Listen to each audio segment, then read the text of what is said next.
Hi friends, Phil here from Art Tutor and welcome to lesson number 4 in the Art Isolation series. So where are we? 4 weeks already, depending on where you are in the world, into isolation for COVID-19. And as ever, I hope you and your family, most importantly, are keeping well and healthy and sane. And if you missed the introduction to one of the earlier videos in this series, I'm basically filming from a makeshift studio at home, trying to cover lots of different subjects and mediums. By the time we're done anyway, hoping to cover lots of different subjects and mediums. Coloured pencils, pastels, drawing with pencils and ink, a little bit of watercolour as well, and some charcoal. And if you've got any requests, more than happy to take those. I've had a couple already for portraits, some pen and ink, kind of architecture stuff, sketchy stuff. This one today was a request from James, I think it was, last week, and today's lesson is going to be about sketching trees. I'm going to be doing this one with the simplest of materials. You'll just need a couple of sketching pencils and a couple of pieces of white drawing paper. And although this lesson is quite long in its entirety, it's over an hour long, I've broken it into separate, smaller, distinct lessons. So you're not going to have to watch the whole thing if you haven't got time to do that. The first part of the lesson is actually really quick and simple. It's just a 10-minute piece on how to sketch and simplify various different trees with foliage, different shapes. And then the second part, I'm going to do a more detailed tree, 15-20 minute study with foliage on. And then in part 3, we're going to go a little bit more detailed again, and that's going to be a study on bark texture, looking at branches, lights and darks, and some nice shadows in there.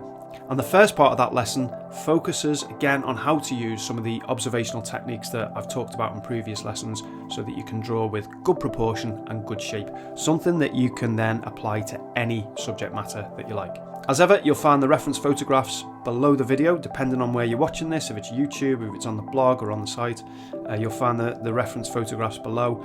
And I've also created a little cheat sheet for this one, so just a kind of a little thing that you can print out or pop it on your iPad, just to help you draw very, very simple trees, kind of a 3-step process. Nice little exercise for you to have a go at, really doesn't take long. Alright, so if you're ready, let's get started. Let's look at some quick tips then for drawing trees and foliage, because I think trees, more than anything else within a landscape sketch or drawing, have got the most complexity in, haven't they? So they've got all these leaves and branches, loads and loads of detail, that unless you're going to spend 6 months or more kind of trying to draw and sketch in every single leaf and every single branch, you need some kind of a method, some kind of process and a style to be able to render a tree and foliage quite quickly, but that still looks, reasonably pleasing aesthetically. It looks quite nice.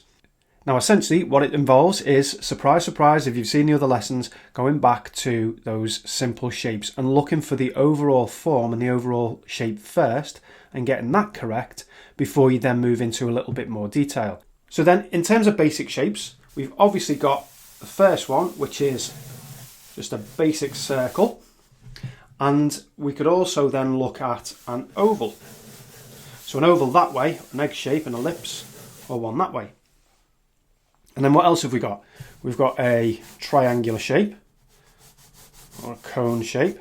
So it could be one like that, or you'll see what this is in a moment. It could be one that's more like that. And then we could have one that is a little bit more complicated, maybe kind of a series of ovals and circles. So now if I just put in just a real kind of simple representation of tree trunk for each of these. So just something really, really simple.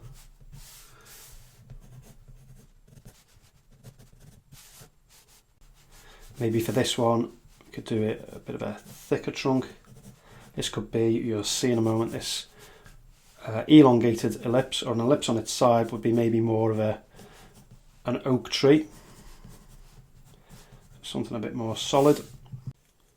This one I'm just going to bring down here a little bit, just so it's more on line with these. And we'll leave the trunk off for that one and bring this one down a little bit as well.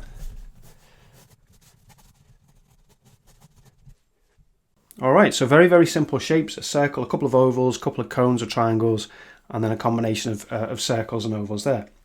So if I wanted then to make these into something that looks a little bit more akin to a tree and not just a lollipop on a stick, I'm just going to erase those back a little bit. Hopefully you'll still be able to see the ghost of those lines enough to follow what it is that I'm doing.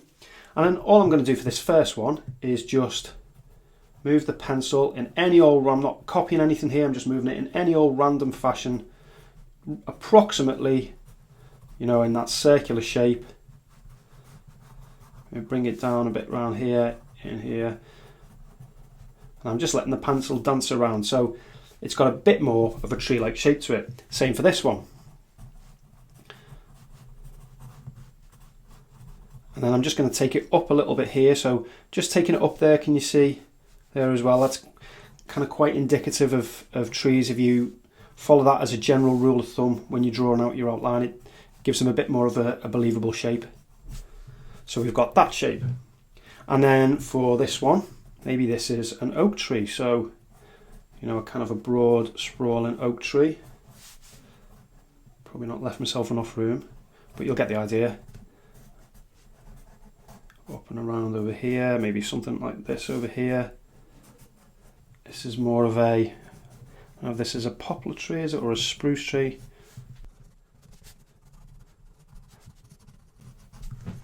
And then here is a pine tree. So for this one, just really, really loose marks just on the outside.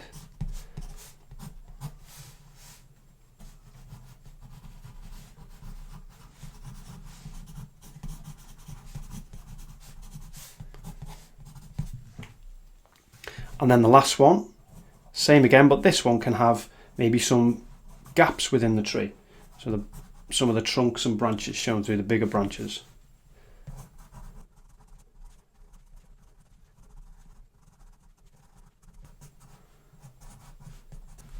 And then if we just bring that down so it's a bit more in the centre.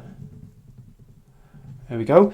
And then what we can do is add a little bit of shading. So only very simple shading, but this will make all the difference. So we can start on the trunk, and I'm just going to imagine, again, for the purposes of this demonstration, that the light source is coming from this direction.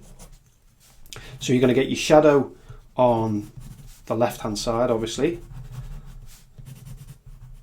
So we just add a little bit to the trunk. And then what I'm going to be looking for is the larger blocks of tone. So artists always talk about defocusing their eyes. And when you defocus your eyes and you squint them down, what that does is it removes a lot of the detail. It's kind of like putting a lens over a photograph, or if you draw them from life, over that. And you lose a lot of the detail and you lose a lot of the colour. And it takes a lot of the complexity, which is very often overwhelming, out of the subject, and it leaves you with these bigger blocks of form. So all I'm doing is just putting in a little bit of shadow tone, and I'm thinking about where the light's coming from. So because it's coming up and from the right, it's coming down and from the right, the shadow areas are typically going to be underneath the various canopies and the big blocks of foliage, and on this left hand side. And then obviously the branches underneath here are all going to be in shadow, so they can be dark.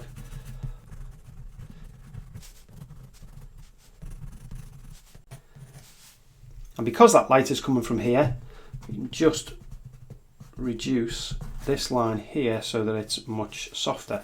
And you might want to put a little bit of shading in there, depends what the lighting conditions are like. And then you can just add a few more darks in just to break things up a little bit. How much work you put into it is obviously going to be dependent on the style. If it's a very quick sketch, that might be enough. If it's a bit more of a foreground tree, which we're going to come on to in the next section, how you put a little bit more detail into a bigger, more of a foreground tree, then obviously you put more work into it. Okay, so this one, let's just do it even quicker. So this one here, I might say it's quite thick foliage, so there's not a lot of kind of groups of foliage within it. And I'm just going to go dark areas, just add a little bit of texture, and I'm just going to concentrate on the left hand edge.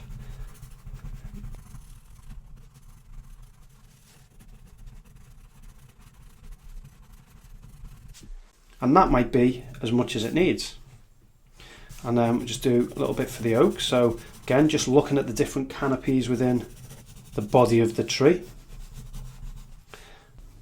Alright, and then same for this one. So again, we'll just do a little bit of shadow on one side, really quick. This sort of style, this would obviously be a lot smaller than this. If the tree was this big in my sketch, you can imagine it would be more of a foreground tree.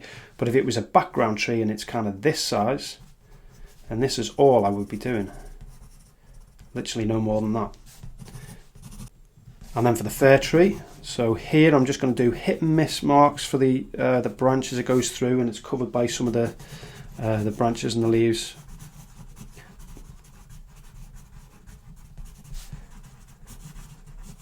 So obviously a lot more gaps in this sort of a tree, so I'm just trying to leave a few more gaps in between the branches. And then for this one, these are really nice, these kinds of trees, because you've got the opportunity to put some of the branches in between, and it just adds that extra kind of realism to it, believability, in a very simple way.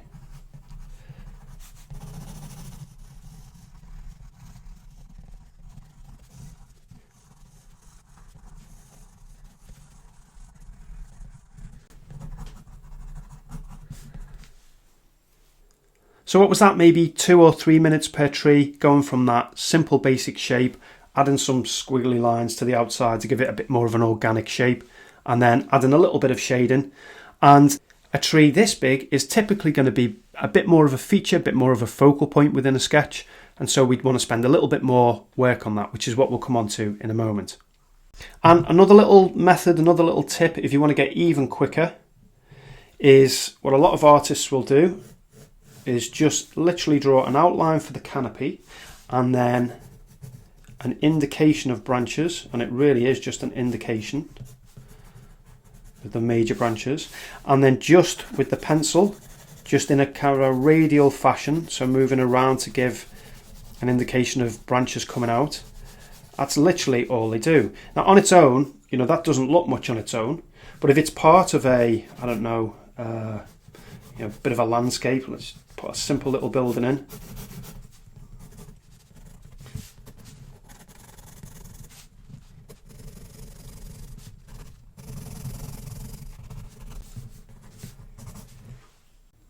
Then really, it's all you need. Especially if this is kind of a distant building and these trees are in the distance, and then you can just build up various groups of foliage just by tone into the background, just with the simplest of outlines and blocks of tone.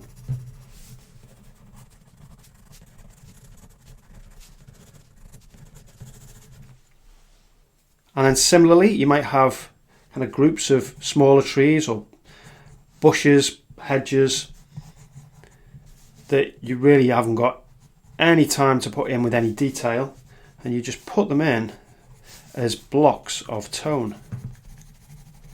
And just by separating various shapes with different strengths of tone, some dark, some light, little areas of dark in between, within the context of a landscape sketch, where there's other elements that the viewer is going to recognise as landscape, they actually do look quite believable and quite aesthetically pleasing.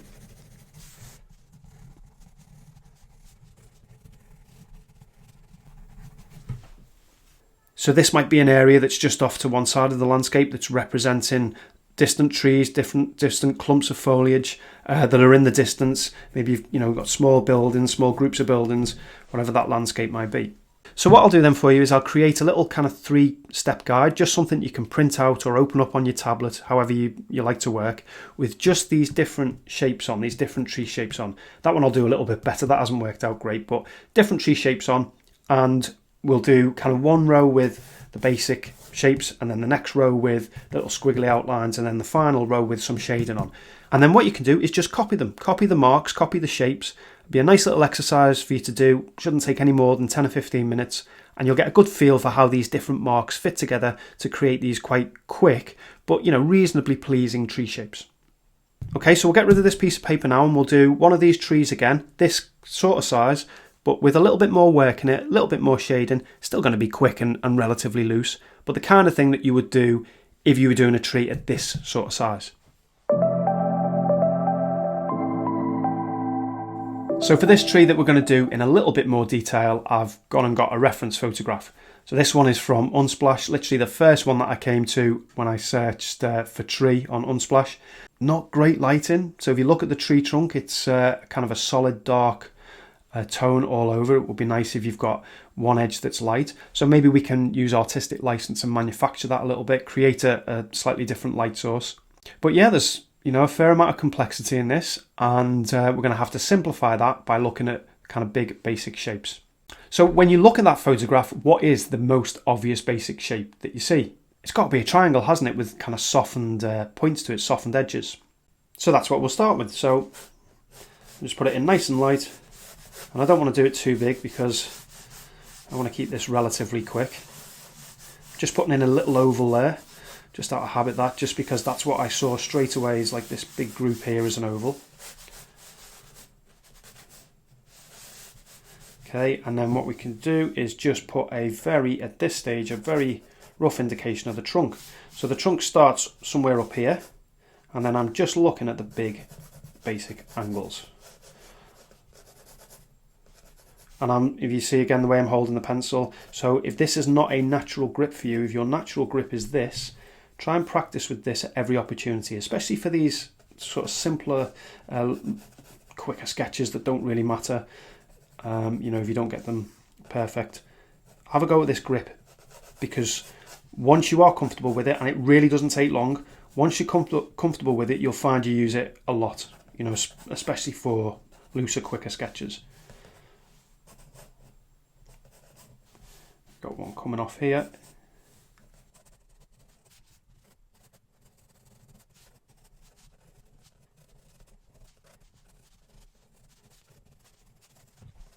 Alright, so now I want to start looking for some of the larger groups of foliage. So I'm going to defocus my eyes, I'm going to squint down, and I'm going to try and ignore as much of the detail as possible and start to look for bigger clumps of foliage. Now, if you're working from a photograph, which obviously we are with this, but whenever you're doing studies of your own subject matter, black and white photographs for pencil drawing are easier because you can see the tones easier. It takes that complexity and confusion of colour away. So obviously you can't do that if you're working from life, but as you're practicing and you're learning, just convert your photograph to black and white. Very, very easy on a phone or a tablet or kind of any basic image software on a computer. Convert it to black and white. I'll make this as a black and white reference image as well, so you don't have to do that, but it'll just help you to see those dark tones a little bit more simply. So let's see if we can see any obvious ones. I can see one here that kind of looks like an oval shape. So I'll just put it in as an oval shape for now. And then any little gaps that I can see. So there's a gap here. So I'm just going to mark out that as a gap. And then again, this has got my eyes defocused. This is not an oval or a triangle shape, but it's kind of a clump here. And then we've got one which is is it like kind of a triangular shape? Doesn't matter, you can make up whatever shape you want. It doesn't have to be you don't need to be contrived and shoehorn it into a circle, a square, an oval, or anything like that. You're just looking for rough shapes of clumps of foliage. And there's no right or wrong to this as well, by the way. A tree shape is so complex, there's so many different nuances to it and details to it, that the shapes that you see will invariably be different to the ones that I see. If I draw this tree again, I'll probably see different shapes. It's just to help you mentally get away from lots of detail and lots of complexity. And then let's say that the light source is coming from up this direction here. So most of the light is going to hit this side of the tree. This is going to be more in shadow, and we'll add a little bit more shadow on this side of the trunk just to give it a bit more interest than the tree trunk that's on the reference photograph. What I want to think about as well is how the canopy of the foliage would cast a shadow across the top edges of the trunks. Okay, and how this would be lighter as a whole and these would be in shadow. It's acting like an umbrella over this top half. So we can represent that as well. You can see that a little bit in the reference photograph. If you look closely, you can see how this area of this branch is darker than this area here, and the trunk as a whole, these areas are really dark within here. So we can just exaggerate that a little bit just to give it a bit more interest. Okay, so let's just erase that back just so it doesn't get too messy. And then, just as I did before, I'm just going to start creating some little squiggly lines just to represent the bulk of the foliage. So I can still see the little underlying basic shape, like the oval that I put in for that there, and I'm using that just as a guide to create these little smaller shapes. But obviously I want to make them more organic, loosen up the edges so they are more tree-like.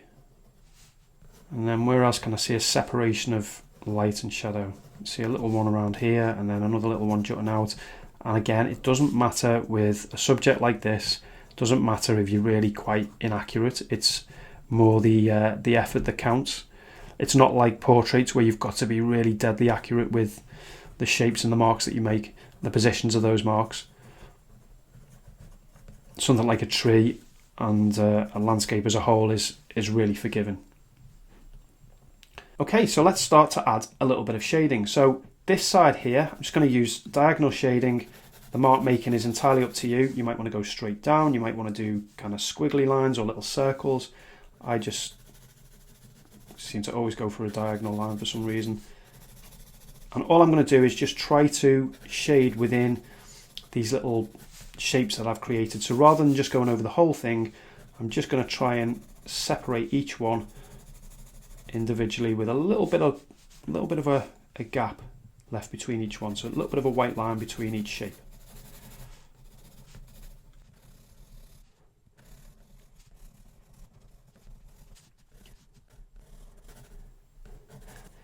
And what I can do is just vary the strength of the pencil to a degree, but not too much in certain areas. So I can just see little dark areas here. There was one just here. There's another one there. But I'm not looking to put the strongest darks in yet. I'm just trying to get in some mid-tones. So this area here, I can see this is lighter. So I want to just leave that as the paper showing through. And then it's darker here. You see that? It's darker under there. But I want to leave that edge as lighter, and then what you'll get is some darkness around this side to define this edge.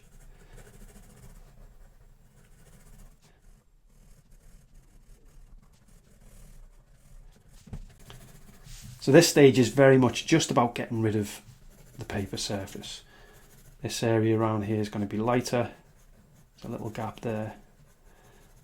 So because the light source is coming from here, we're going to get lights around here. But it's not the whole thing, you know, you're still going to get areas of dark within it.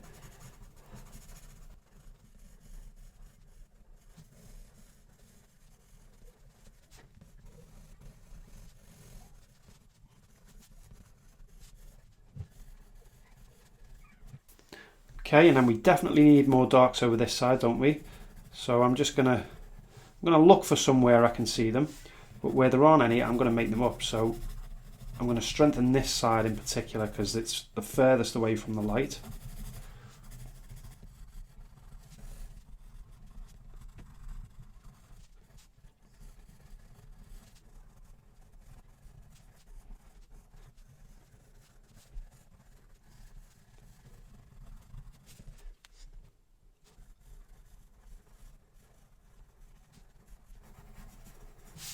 Okay, and let's do a little bit of work on the tree trunk. So because, again, the light is coming from this way, I said before, I want to try and make this side darker and leave this side a little bit lighter. So just really, really quick. And I just want some of the pencil marks to show through, some of the white paper to come through. I don't want to get rid of all of those because obviously a tree trunk is rough, and allowing your pencil marks to show through just helps to represent that.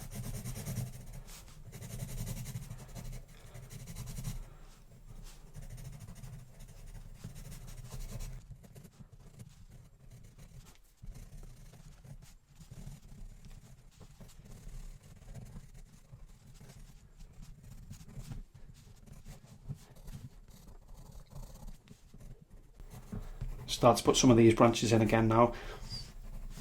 And then this little area where there's a gap here, that's a really good opportunity to get some branches showing through. And I don't want to just draw, as I get into the foliage here, I don't want to just draw a branch all the way through. I want to do areas where it's showing and areas where it disappears. So a little area there, and then maybe it disappears, and then it pops back out over here. And we've got some thinner branches coming through. Same with this here, so you can see a big piece of the trunk around here, but then it might disappear in this area a little bit, and then reappear back over there, and then reappear in another area.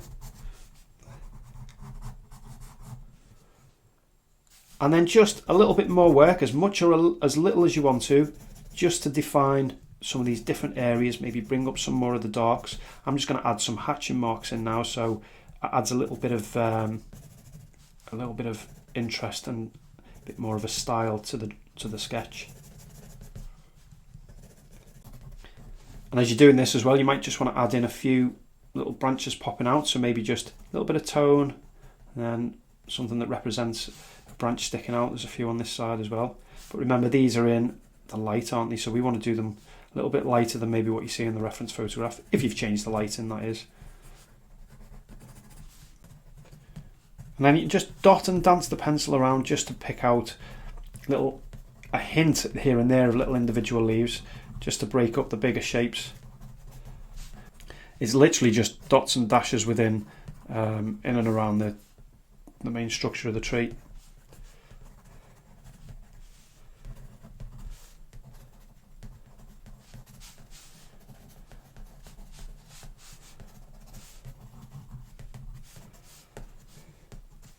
And then we can add just a little bit of something on the bottom of the ground just to plant it in place. If the light's coming from this direction, just strengthen this side just to give a bit of a representation of a shadow.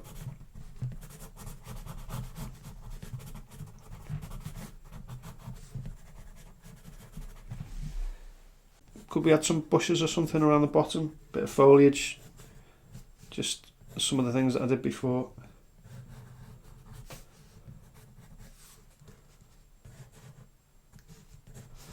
Maybe one of those trees, maybe there's one of those canopy trees popping out just behind this bit here. Keeping it quite light because it's in the distance, remember.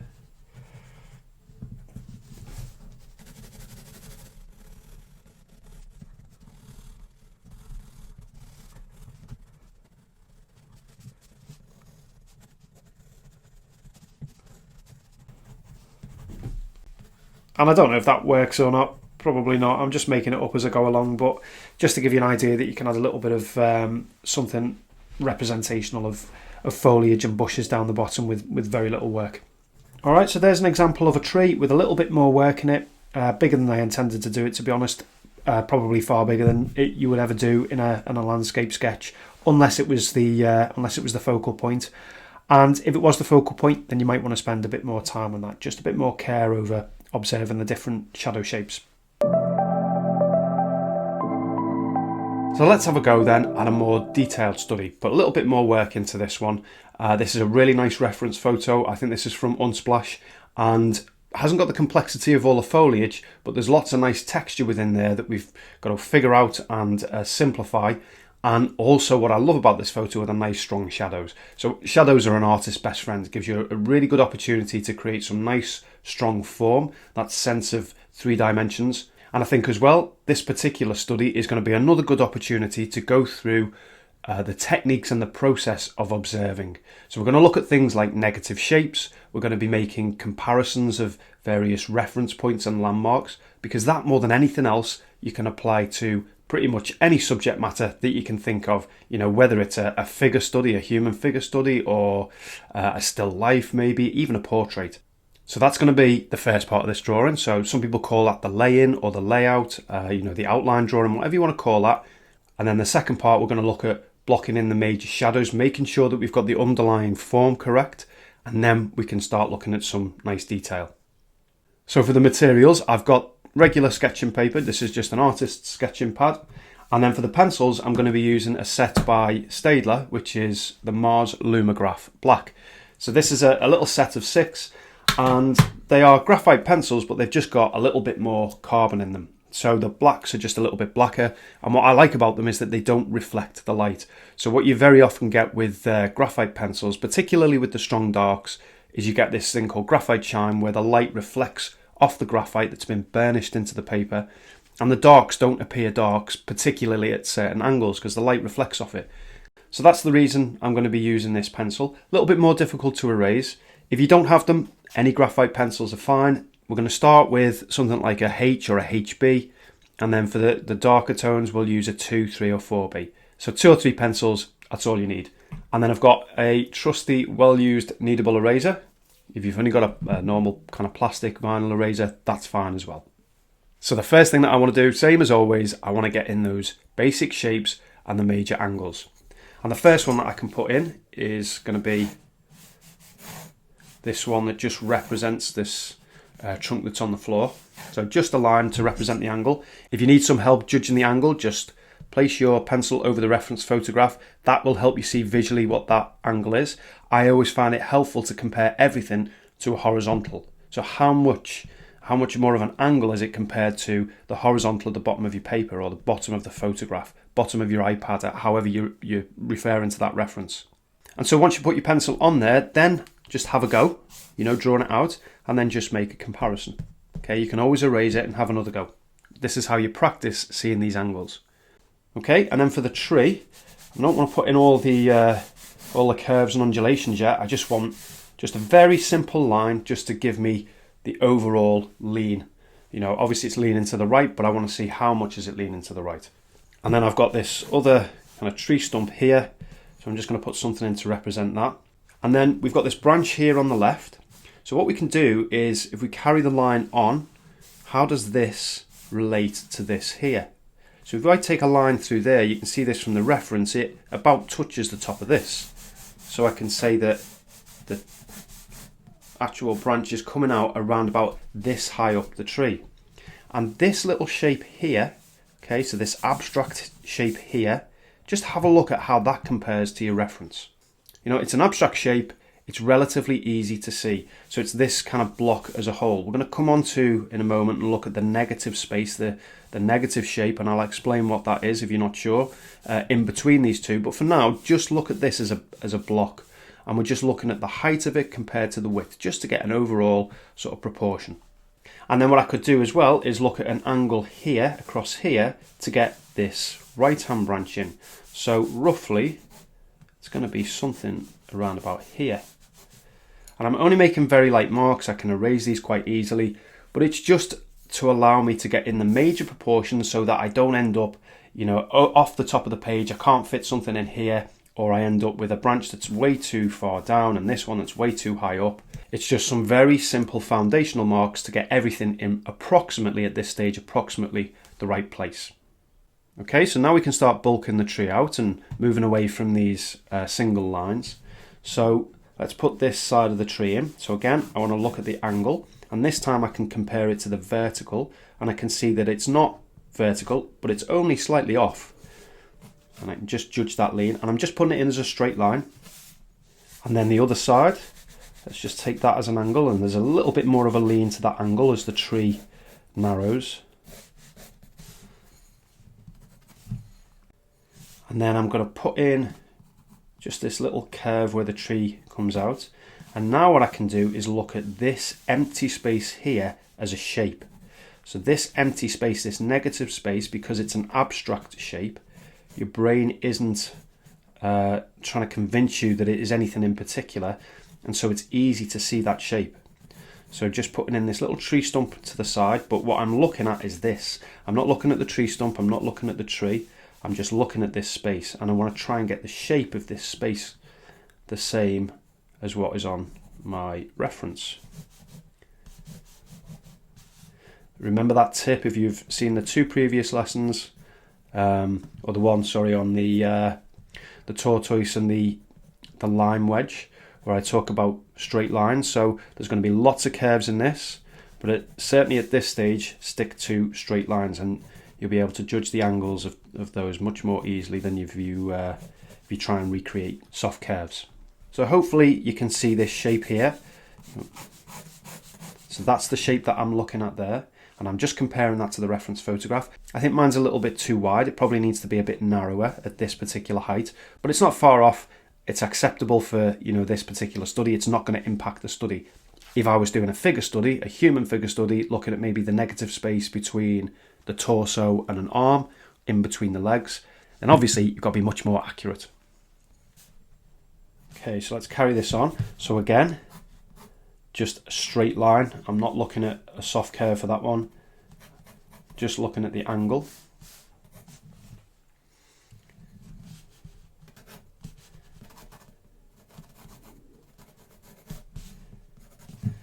So let's have a little look at this bump here. Now I think a lot of people will draw this too small because they'll think, well, that's just the bottom of the tree and that looks about right there.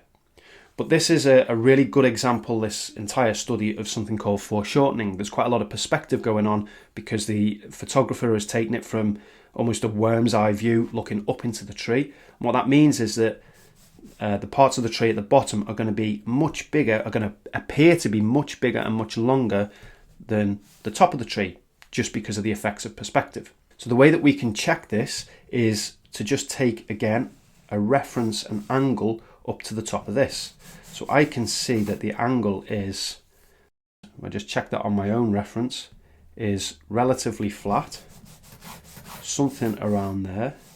So the top of this knot, or whatever it is at the bottom of the tree, this bump, actually comes around up to about that height there. So much bigger, you know, initially than I wanted to put it in.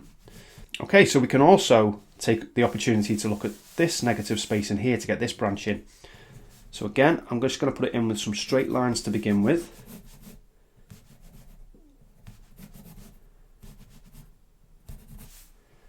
And then I'm going to take a point vertically down like a plumb line, and I can see that the edge of this branch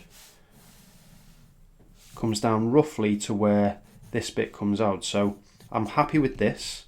So that means my branch here is a little bit long. It needs to finish around about there. So it's just a very quick visual reference point.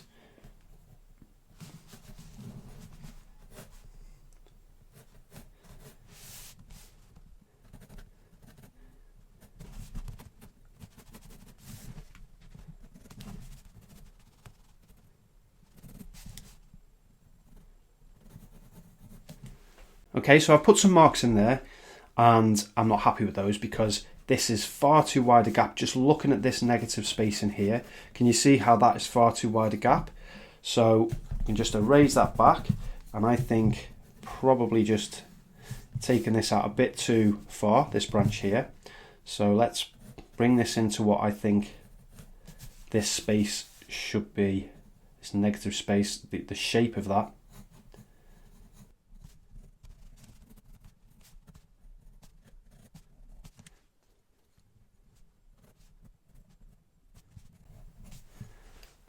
That's a little bit better, isn't it? That's a bit closer to what it should be.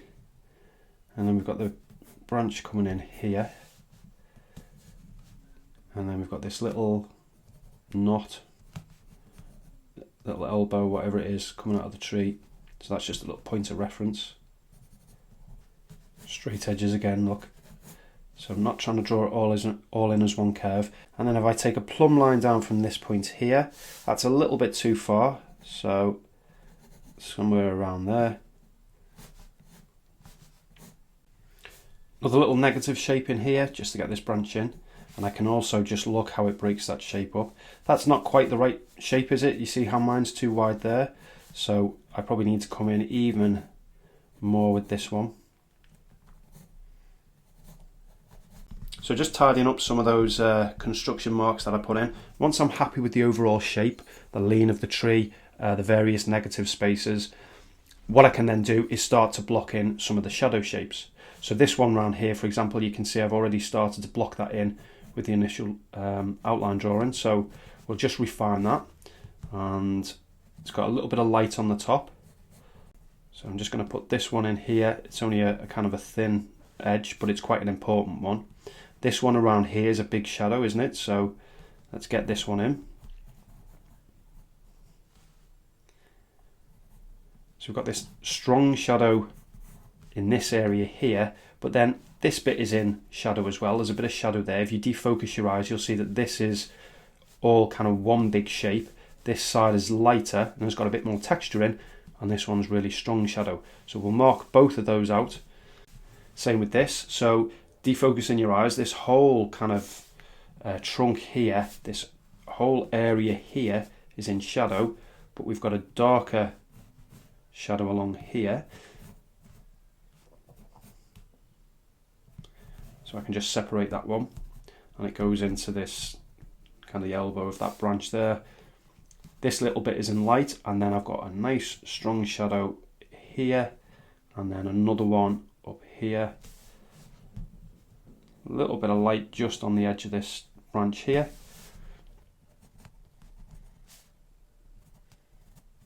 And then we'll see how much time there is to how far up I want to take it with the shade, and it might just kind of focus on this area and on the bottom, but we'll mark them in anyway. And then this area here, again, defocus your eyes, really squint down, and what you should see is that there's this, it's almost like an oval shape or a cut off oval shape or an elongated archway. That's the kind of abstract shape that I'm seeing of shadow. And then the darkest part of that shadow is down the middle. Okay, so it's a little bit light around this area, and then a little bit light around here, and the darkest part is in the middle. And you'll only really see that if you defocus your eyes. So artists talk about this all the time, squinting down, defocusing your eyes, and it's because it removes a lot of the detail, just allows you to see those underlying shadow shapes. So let's start doing a bit of shading then. So what I'm going to do first and foremost is start to fill in these shadow shapes. And I'm not going as dark as possible. This is still with the HB pencil. I'm not going as dark as possible because I'm still going to look for an opportunity to create a bit of texture within the shadows. So I can go darker later on. For now, I just want to block them in so I can separate them, and it helps me get my bearings throughout the rest of the drawing as well. And these are the easiest ones to see, these strongest darks.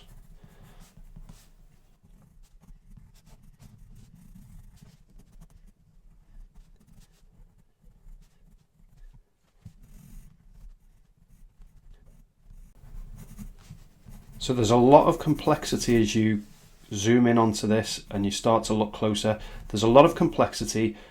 Try not to get overwhelmed by all of that, certainly at this stage. You're just looking to block in the whole sort of bulk of the area with pretty much one solid flat tone. This I'm going to go a bit lighter because if you remember, this was the lighter area of shadow, but I'm not worrying about all the detail and all the texture that is within this area. Okay, I'm just laying down a tone that will cover most of the paper surface and that will cater for the lightest areas within that, because there's no whites in there. There's nothing that is the white of the paper within this area here, other than there's a little slither here, a bit of a highlight there which I've left. The rest of it, although there's lots of lights and darks in there, the lights are actually going to be relatively dark. They only look light because they're right next to a jet black. So this tone will cater for all of those. Helps me to get rid of some of the paper surface quite quickly. And then I'm going to leave that bit there, and as we get into this area, so I'm going to block in that whole sort of oval archway shape that I was talking about earlier.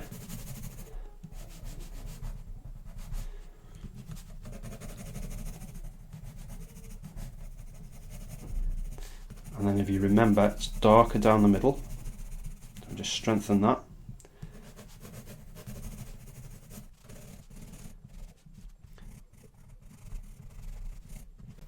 So here, this shape, again, if you defocus your eyes, we've got this area which is darker.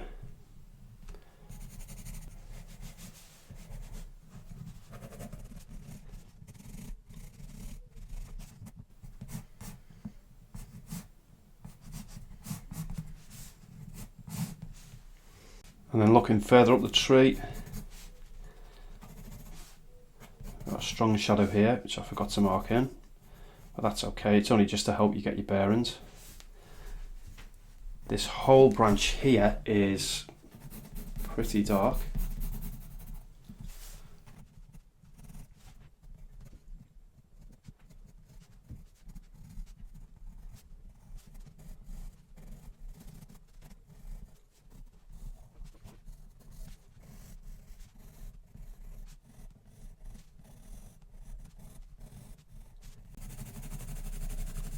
So just blocking that whole thing in, and then I can go stronger underneath.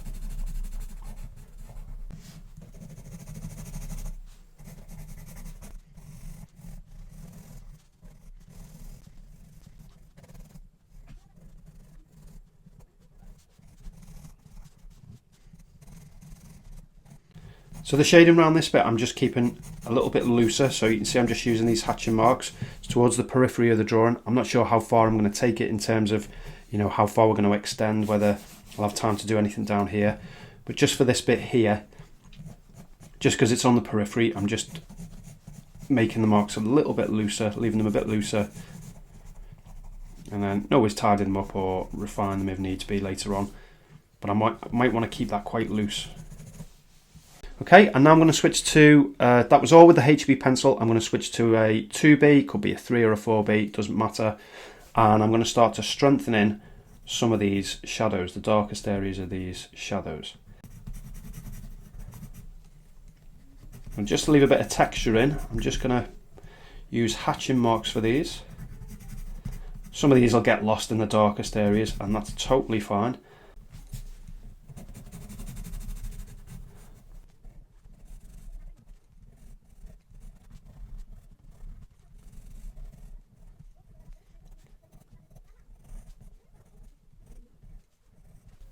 And let's get this nice, strong, dark crack into in the bark. This is a real nice feature. I would say this is probably the focal point of this particular study of the composition. So this is where I'm going to spend most work, and that's why I'm starting off around here. That's probably going to have a little bit more work and a bit more texture, a bit more care and detail than these areas up here, maybe around the bottom, certainly this tree stump over here. Now just on this outside edge here, what I'm going to do is just erase that line back, and I'm going to try and create some hit and miss marks. So where I can see little areas of shadow, I'm going to put those in. This area I can see a darker line out there, so I'm going to put that one in, and then there's a little tiny bit of shadow just under here. But this area here I'm almost going to just let disappear. Very, very sort of soft line. And it's just nice to vary those, the weight and the quality of your line, from really sharp hard edges where there's a strong shadow on this side here, for example, to slightly softer edges where the tone isn't as strong.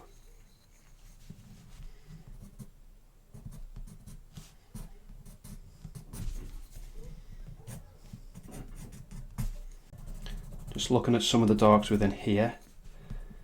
So there's a little bit of texturing going on there, so I'm just moving the pencil, just dancing it around a little bit just to help create that texture.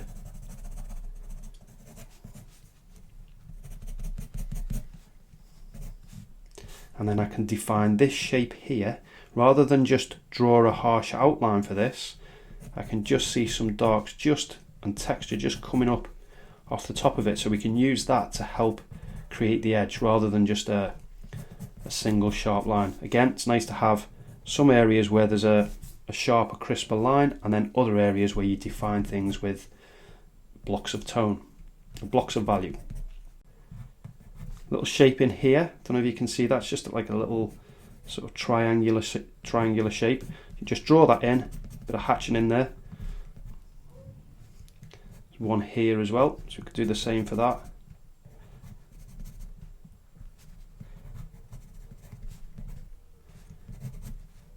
And this is a really strong dark here.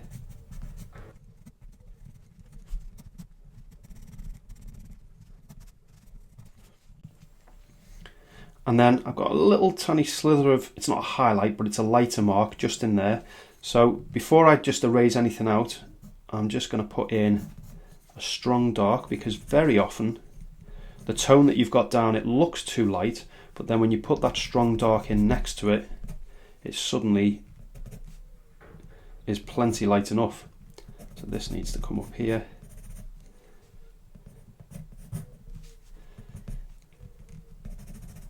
So there's a little bit just to this side of it as well.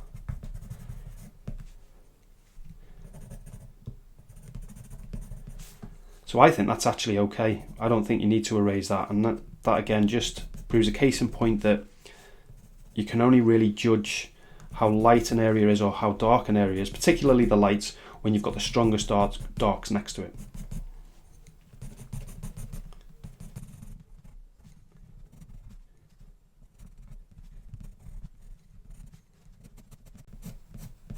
Just taking the pencil across there. So what I'm trying to do is build up the darks around here, and then gradually as the pencil lifts off, just helps to soften it off and create more of a curved effect. Hopefully you can see that. And this is a really nice strong dark, so let's really strengthen this one.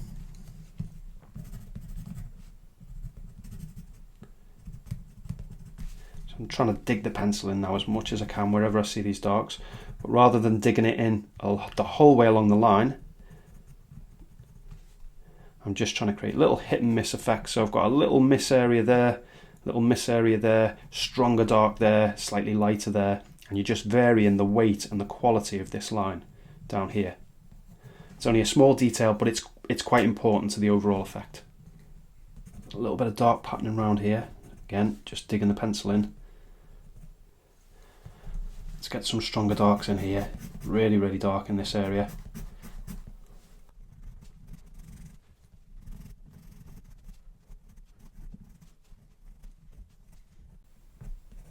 And with this little shape sticking out, again, just see if you can break that down into shadow shapes. If you've got this reference photograph on a tablet or an iPad, it does help because you can zoom in and zoom out and just check out what's going on around there. But I can see this real nice strong shadow around this bit here.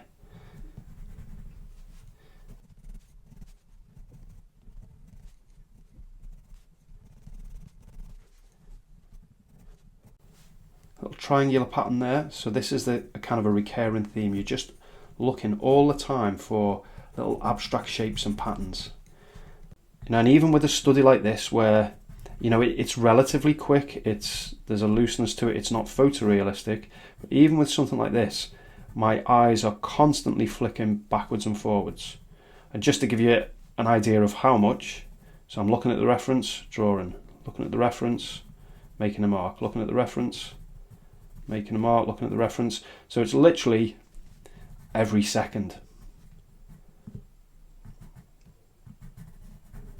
And the more realistic you go, the more realism that you're aiming for, the more that you've got to keep checking that reference photograph, to the point where you might check your reference photograph 2 or 3 times before and recheck it before you actually make a mark. And the process is slow, but there's no getting away from that if you want to if you're aiming for that photorealism. So I'm just doing some hatching marks here, but rather than doing them in this kind of diagonal direction that I've done around this area, I've just changed the direction just helps to describe the texture a little bit, and it also breaks it up, breaks the patterning up as well, creates a bit more randomness, a bit more interest. Let's put some of these cracks in. So again, don't get lazy with these, keep looking and observing. So we've got some that are thicker than others, some that are thinner. It's darker here in the centre, and then just slightly tapers off. You don't need to get them exact, but as long as you're flicking your eyes backwards and forwards and not just thinking, well, I'll just put any old line in, you're going to get something that's a lot more believable. This one I'm just having to dig the pencil in, just holding it more vertically to get the point. If I wasn't as lazy, I'd sharpen the pencil, but that's one way of getting a little bit more out of the pencil before you have to sharpen it, just holding it down at a point and not dropping it. Okay, let's do a little bit more work on this branch here. So we've got strong sort of shadow, and it's just underneath where the bark's been chipping away there. Really, really strong in here.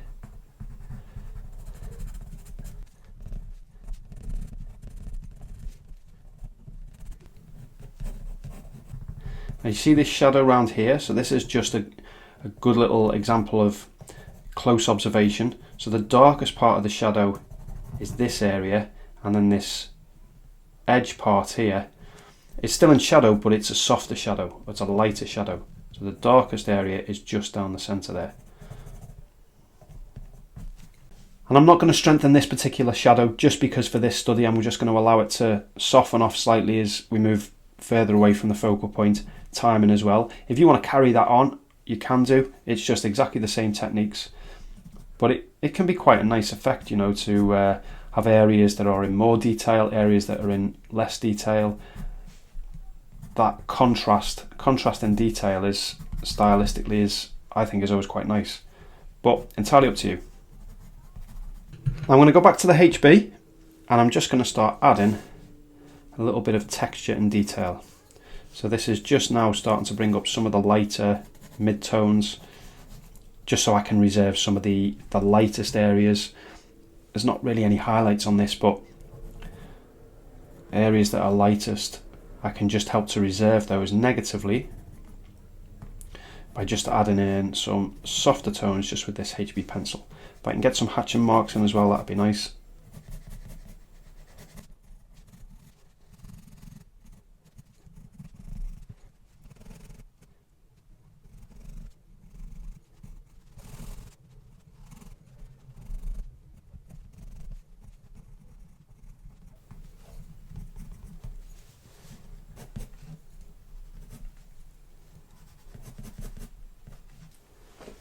And then any areas where you really want to bring up the strongest shadow, just do a little bit of cross hatching. If you haven't used hatching, just go over that with, you know, your strongest darks.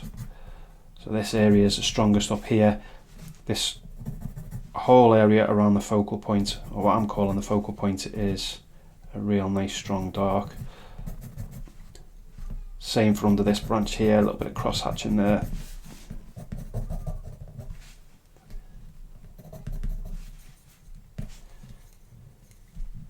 Maybe just a touch on the outside here.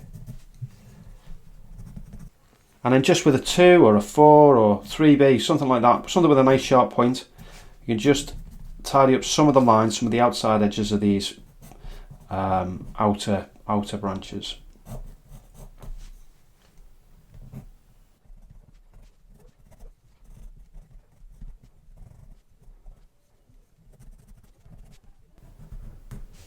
And as you're starting to add more of this detail, again, just defocus your eyes. If I look at this whole area here, there's too much of a contrast between these light areas and these dark areas.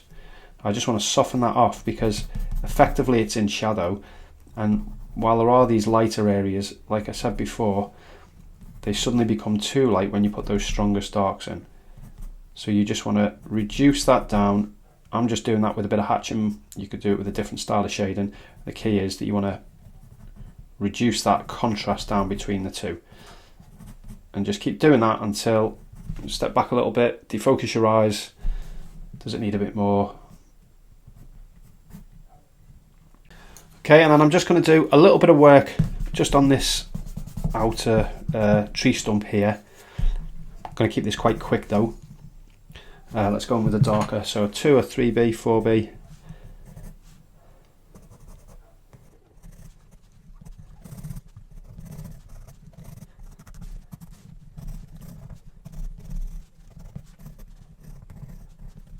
So it's dark around this side, isn't it? And then lightens off. So I can just keep the hatching marks further apart. A little bit of strong tone just around this side here. A little bit of strong tone just above this bit here, this other bit of trunk.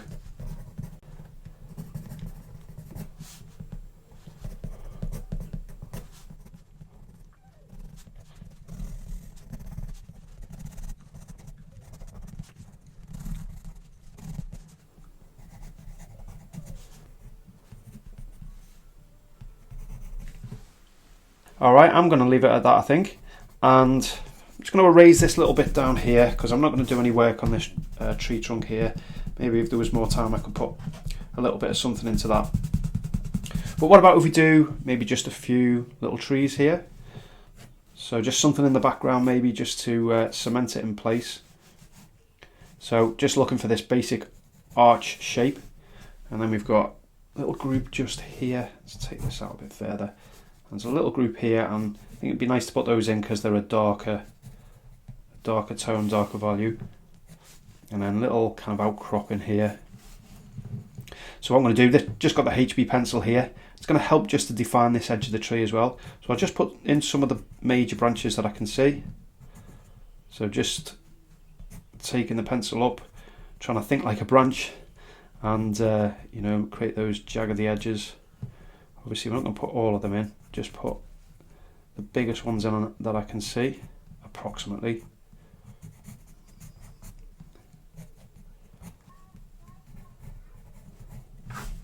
And then for this one, just use a little bit more pressure.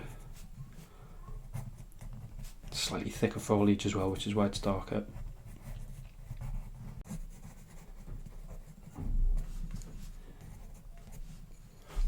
And then just lightly, you can just dance the pencil just around the outer edges, just to create a bit more of an impression of lots of branches without having to draw every one individually.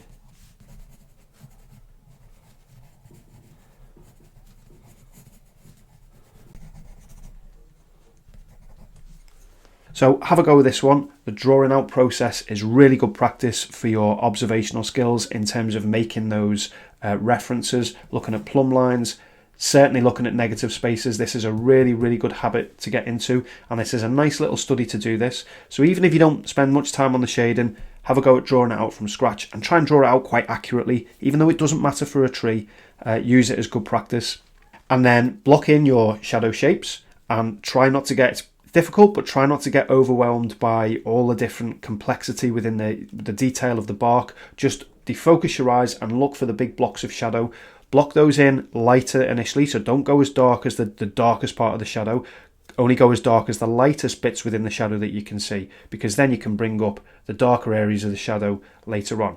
If you want to use some hatching marks, that's a nice way to add a little bit of style and interest into it. But it doesn't matter, it's the values that are the important thing, whatever kind of mark making you feel most comfortable with.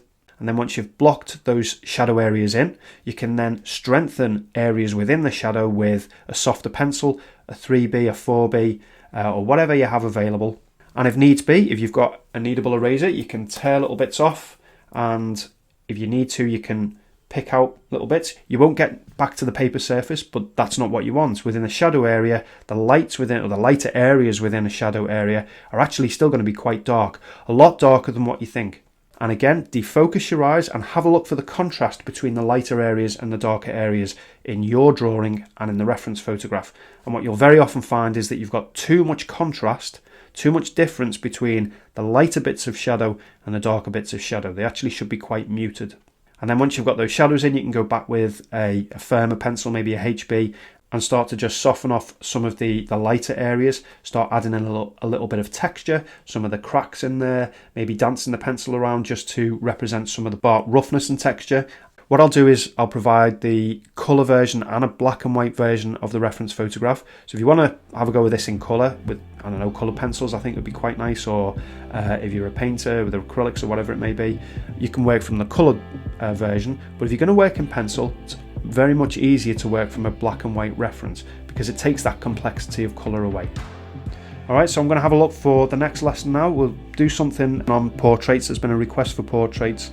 There's also been a request for some watercolour and ink architectural buildings, which one of my favourite things, so we'll definitely do something on that. And until next time, stay well, keep yourself healthy, and yeah, I look forward to seeing you again.